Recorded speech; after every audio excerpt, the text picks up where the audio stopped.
government's new violence against women and girls strategy? Yes, ministers say the proposals, which will be published in full next week, amounts to the biggest crackdown on violence perpetrated against women and girls in British history. Well, Lucy Duckworth from the Survivors Trust joins us this morning. Good morning, Lucy. Thank you for being with us. What difference do you think all this would make? Well, we wait to see. This strategy has been delayed, which has been widely publicised, and I'm really pleased that they're honouring their commitment of releasing it before the end of the year. I do worry that releasing it's not coming out until Thursday, just before the Christmas break, means the messaging will get lost. But we're really grateful that the government is, as you just said there, the words being used show that they are aware of the colossal scale of this problem and beginning to take it a bit more seriously, which is what is needed across all areas of society and all departments.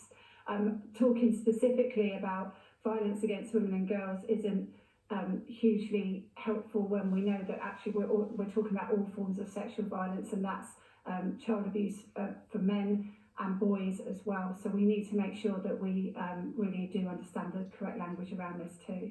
And Lucy, you touched on it there where you mentioned the colossal scale of this, because if we look at last year's stats from the Home Office, 1 in 8 women were victims of sexual assault, domestic abuse or stalking. 200 rapes were reported every day to the police, just the ones that were reported. There are many, obviously, that go unreported. And hundreds of thousands of children are estimated to have been sexually abused over the year. I mean, the scale is vast. How realistic do you think the Home Secretary and the government is in saying that they will halve it within a decade?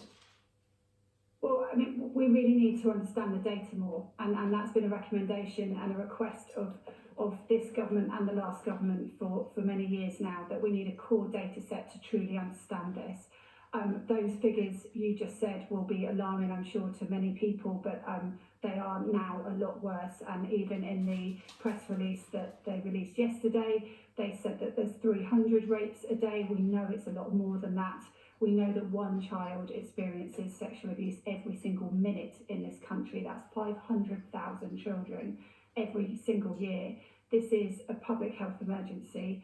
We've got such colossal scales here that this is something we can't arrest our way out of. We need to work a lot harder across all areas of society to truly address it. And I don't think that this one strategy is going to do that, and I don't think that the government are claiming that it is. Yes, but it can seem quite glib in a way when you've got a scale that's that vast to say it can be halved in a decade. I mean, do you think that by being so over-ambitious or perhaps unrealistic in that it doesn't really truly appreciate the challenges ahead?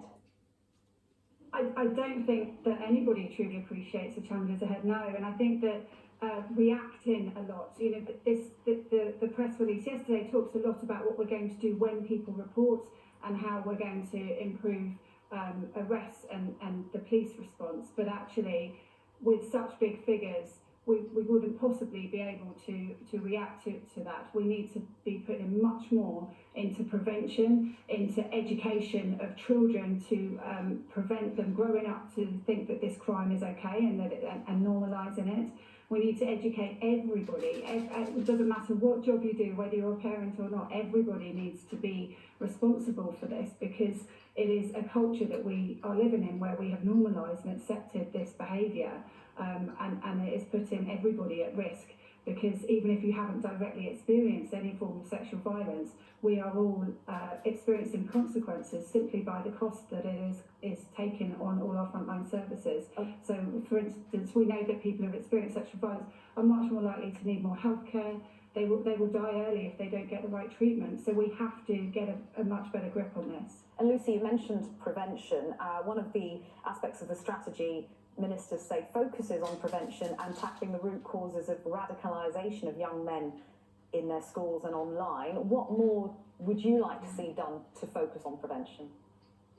We need to do a lot more in prevention across all areas, and that's in education and health as well. Luckily, where we had a major report, the Independent Inquiry into Child Sexual Abuse, that gave us a blueprint for that change. It published its report 3 years ago. Currently, we've only got one very small recommendation that is in place from that report.